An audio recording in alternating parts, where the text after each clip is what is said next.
మదనం,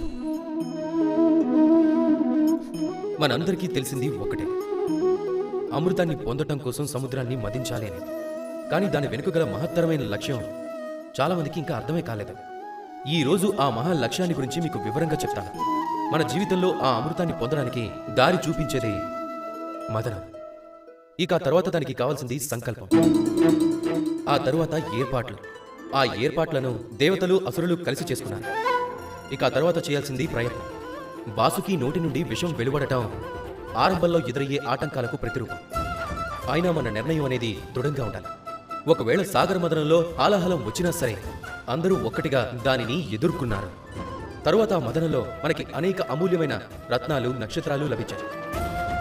వాటి పట్ల ఆకర్షితులు కాకుండా మదించి అమృతం లభించే వరకు ఆగనే లేదు.